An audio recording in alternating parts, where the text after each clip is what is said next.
Hey guys, I got an empty classroom in front of me right now. No students in here for this bonus content video. What optimal angle could you throw this ball to maximize this horizontal displacement X? So you can imagine if I have a big flat field and maybe I'm in a baseball throwing contest with my friends. I'm trying to figure out, how can I throw the baseball the furthest? Well, it might have something to do with the gravity pull of the planet, but that's the same for everybody. It might have something to do with V, how fast I can throw the ball, but I can't affect that. I can throw at whatever maximum speed I can throw. What I do have control over is the angle that I throw the ball. So I know if I throw at really shallow angles, so think to extremes. What if theta was 0? Well, the ball would go pretty much nowhere. It would just hit the ground pretty immediately. X would be pretty much 0.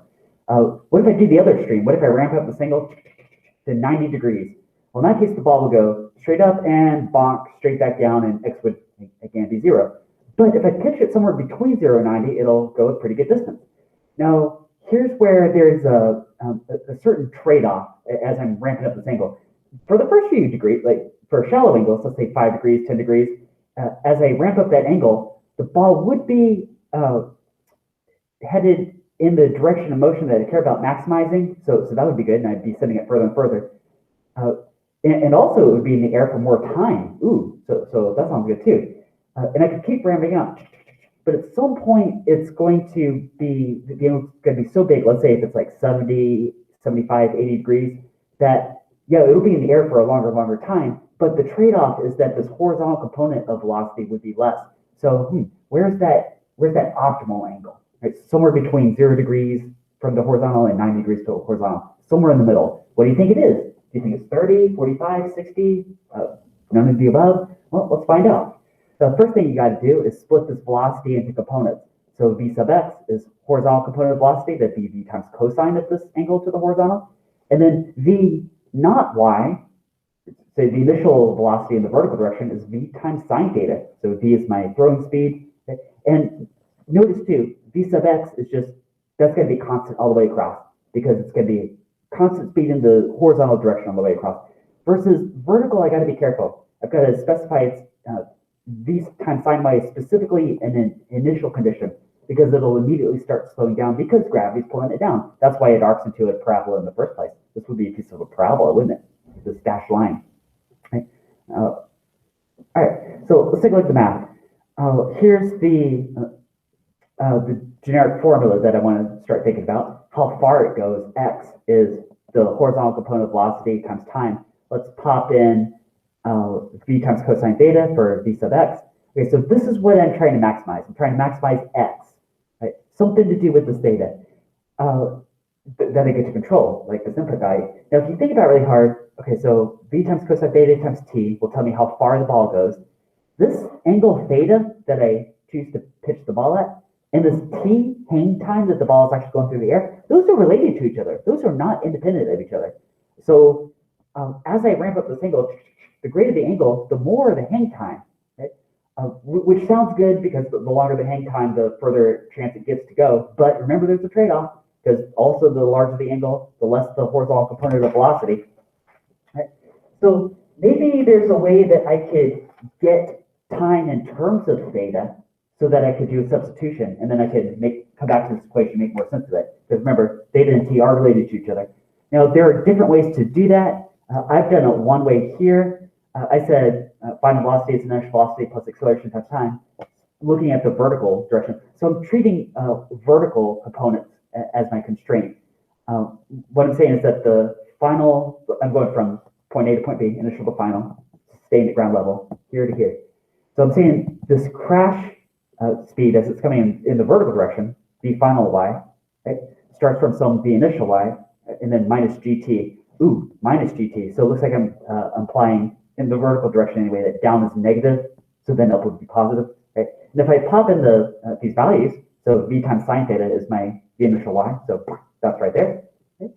And then wouldn't the crash speed and the vertical direction, just the vertical component, have to be the same number, just negative? Right, because symmetry. Right? And then here's the rate that's changing with g and times t. Right, so there you go. Right. Now, this is not the only constraint equation you could set up. You could have gone different formulas, different ways, creative ways. This is just one way to do it. Any way you do it though, you should ultimately end up with a hang time that's equal to this. 2 times the throwing speed times the sine of the angle divided by the gravity of the planet that you're on. Okay?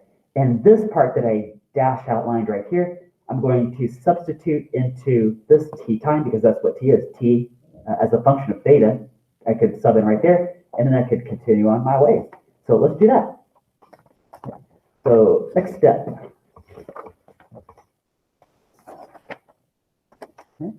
Here's x. Here, this is just this rewritten. So x equals v cosine theta t, but I know t is actually this, so pop it in right here. Here's my t time. Right? Now I have x strictly as a function of theta. Right? So this line, there's no t in it. Well, t's been substituted out, right? This is t in disguise, but it's all in terms of theta now. Okay? Yeah, I have some v's and a g going on, but those are, I'm going to treat those as constant values. But in terms of like independent variable theta and dependent variable x, I got those isolated now, so that's good. Okay. Now, next step, I'm just going to do a little bit algebra rearrangement, do a little math trick here. So if you look really close, this line and this line, I just switched some variables around. They're saying the same thing. The reason I've written it this way is because I'm going to do a math trick. You might remember what 2 times sine theta times cosine theta is. If you remember something called a double angle formula, maybe from trigonometry, this is sine 2 theta. I don't necessarily have to solve it this way, but this will make it a lot easier to solve this problem, and you'll see why by the end. Okay? So clean it up. Here we go. Here's how far the ball goes as a function of the angle that I throw it at. Okay? Of course, throwing speed matters and the gravity of the planet matters, but those are there too. Okay? You guys see the faster I throw it, of course, the further it's going to go. The more the gravity of the planet, the less far it's going to go, the shorter it's going to be, because gravity's going to pull it down so fast. That's why inverse relationship between these two guys. Okay, but I'm really interested in relationship between theta and x. So what's next? Well, what's next is, let me skip this next line. If you're in calculus, you recognize what's going on, but if you're not, then I'll bring you up to speed with what's going on with the special branch of math. Okay? Let's take a look at this this graph, and I'll come back to this line in the middle of a second. Right, so here's x as a function of theta. Right, so as the angle changes, how far does it go? Well, remember back to the beginning. Let's think back to the setup.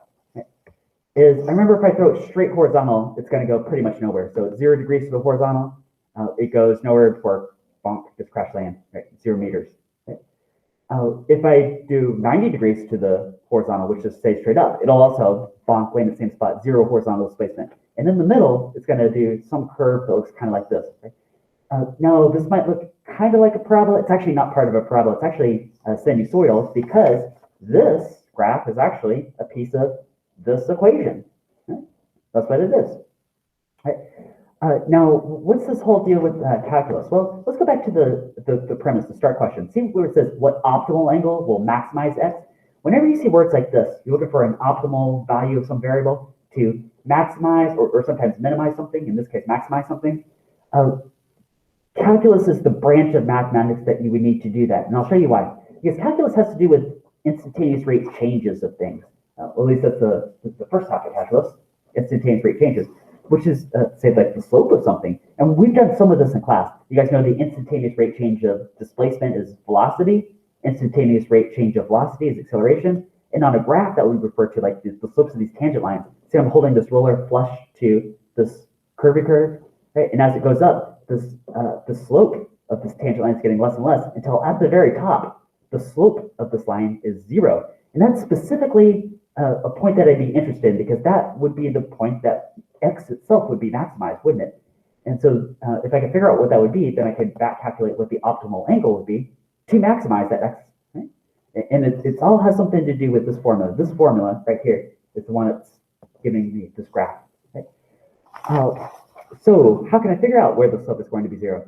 Well, this is where you'd have to have gone through calculus. I'm really interested in the rate change of this formula. So to go from this line to this line, I'm finding a rate change formula. The calculus notation is dx over d theta, and what that means is the rate change of how far horizontally with respect to a change in an angle. So like as you ramp up the angle initially, going from like 5 degrees, 6 degrees, 7 degrees, you'll see x growing, like, ooh, that ball's going further and further and further. Right? At some point, there's going to be some angle where you add a degree and then add another degree, and it's not going to change a whole lot how far it goes. And then you add on another degree, and this x is going to start shrinking. And so, yeah, so that rate change with respect to the angle would have to zero out. Right? That's how it means graphically. Right? So go through the calculus steps, and then the way you might see this in physics might be something like delta x over delta theta, right? Something like that, like the rate change of x with respect to change of theta. Right? So this throwing speed and the gravity are considered constants because we're interested in something to do with the rate change of this angle theta. The rate change of a sine curve gives you a cosine curve, and you might recognize if you've been through calculus, this 2 is part of a chain rule, something like that. Right? Also, I got some units on this rate change. Be specifically zero slope, because it's a flat line, right? Right over run. And the units would be meters per degree, right? So how far it goes per change in angle, something like that. All right, so how's this going to finish off? Because we're coming in for the landing here. All right, so I got this set up. Okay. I got my rate change of horizontal displacement as a with respect to the rate change of the angle, right?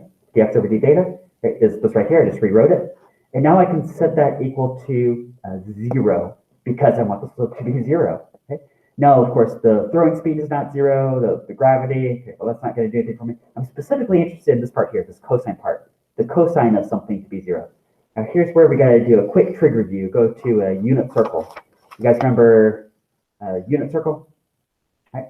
So, quick crash course here. We're starting with 0 degrees is here on this x-axis. The unit circle just means this has a radius of 1. Okay? We're counting counterclockwise around this. So here's 90 degrees, 180 degrees, 270 degrees, 360 degrees. And you can keep going. Okay, so 0 degrees to 90 degrees. Okay. I'd be interested in something, throwing angle being something like that. Okay. Sine of an angle tells you how far up and down you are. So for example, sine of 0 degrees would be 0. Okay. Sine of 90 degrees is 1, like of 1. Sine of 270 degrees would be -1. Okay. And then cosine tells you how far right or left you are from the center point. So cosine of 0 is 1. Cosine of 90 degrees is 0. Cosine of 180 degrees, this would be 180 degrees over here, would be -1. Right? So you can keep going like that. Okay. And ooh, it looks like the point we're interested in is actually this point right here. So cosine of the angle in question to be 0, that means that this angle in question represents 90 degrees, which isn't actually theta, it's actually 2 theta. Remember we did that double angle step back a few minutes ago? So that means that that angle in question, 2 theta, is 90 degrees. That's what it would align this to make the cosine of that equal to 0. Divide both sides by 2, and the optimal angle to send the baseball the furthest horizontal displacement is 45 degrees from the horizontal, which maybe you would hypothesize if I had you guys guess from the start, right? Where does that trade-off end? So by ramping up the angle, you no longer increase the distance, but starts decreasing again, right at 45 degrees. So 45 degrees is the optimal angle to throw the ball the furthest distance. Right? Now, if you're paying real close attention, you might say, what about this point down here where cosine is 200, well, where the angle would be 270 degrees? Cosine would also zero out there, wouldn't it? Let's check out that point. Let's see how you could interpret that. So 2 theta could be 270. If you divide that by 2, what is 270 degrees divided by 2? That's a 135 degree angle. What is 135 degrees? That on the, see, that would be pointed exactly that direction, which if you think about it, is also a 45 degree angle from the horizontal. It's just in the backwards direction. Yeah. So that's a way you could also maximize the distance the ball is thrown. You'd just be throwing it backwards, right? Or you could say you could minimize the displacement from the forward. I think it's as far backwards you could possibly go. Yeah, so that's an interpretation that would work too. Right, so there you go. Now, if you are ever in a ball throwing contest, throw the ball as far as you can possibly throw it, then you know which direction to throw that ball. 45 degrees above